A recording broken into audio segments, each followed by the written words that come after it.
एक जिंदा सांप राजा की लड़की के पेट में रहता था। सांप ने राजा की लड़की को अपने वश में किया हुआ था। जब रात होती तो वो कुछ देर के लिए राजकुमारी के मुख से बाहर निकलकर जंगल की तरफ चला जाता और सुबह होने से पहले ही वो फिर से उसके अंदर चला जाता। राजकुमारी इस बात से बिल्कुल अनजान थी कि उसके अंदर एक सांप ने डेरा डाला हुआ है। अनजाने में वो पूरी तरह से उस नाग के वश में थी। राजमहल में किसी को भी इस बात की भनक तक नहीं थी कि राजकुमारी के अंदर एक 7 फुट का सांप रहता है। सभी यही समझते कि पता नहीं राजकुमारी को क्या बीमारी लग गई जिसके कारण वो हमेशा अचेत रहती है। बड़े से बड़े वैद्य और हकीम भी इस बात का पता नहीं लगा पाए। लखन जब राजमहल के अंदर गया तो उसने देखा कि वहाँ पर बहुत सारे वैद्य और हकीम राजकुमारी को ठीक करने के लिए लगे हुए हैं। एक कोने में खड़े होकर चुपचाप लखन ये सारा माजरा देखने लगा। जब शाम का समय हुआ तो सभी हकीम और वैद्य धीरे धीरे करके वहाँ से चले गए। तब लखन राजा के मंत्री के पास गया और बोला, मंत्री महोदय, सभी अपना प्रयास कर चुके हैं, अब एक मौका मुझे भी दिया जाए।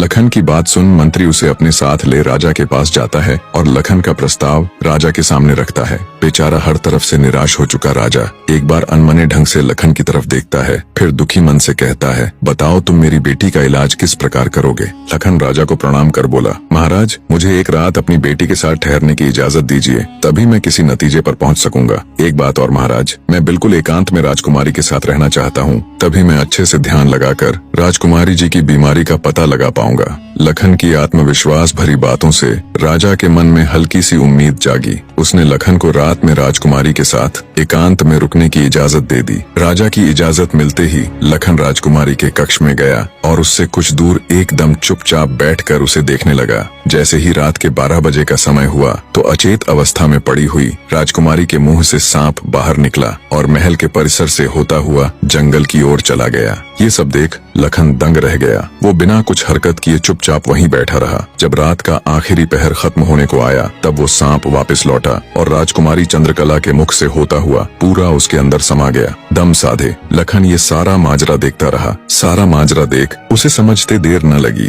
कि राजकुमारी की सारी बीमारी की जड़ ये सांप ही है। सुबह हुई तो राजा चंद्रसेन डर और बेसब्री के मिश्रित भावों के साथ लंबे लंबे कदम रखता हुआ अपने मंत्री के साथ राजकुमारी के कमरे में आया और बेसब्री से उसने लखन से पूछा, बताओ लड़के, तुम किस नतीजे पर पहुँचे? क्या मेरी बेटी ठीक हो जाएगी? लखन बोला, महाराज, मुझे राजकुमारी की बीमारी का पता चल गया है और ईश्वर ने चाहा तो वो जरूर ठीक हो जाएगी। आप मुझे एक रात का समय और दीजिए और मेरे लिए एक तलवार, एक मिट्टी से भरी हुई बड़ी सी बाल्टी का इंतजाम कर दीजिए। लखन की बात सुन राजा को बहुत सुकून मिला। उसने मंत्री को लखन के द्वारा मांगा गया सारा सामान उसे देने का निर्देश दिया। अब सभी को इंतजार था तो बस रात का।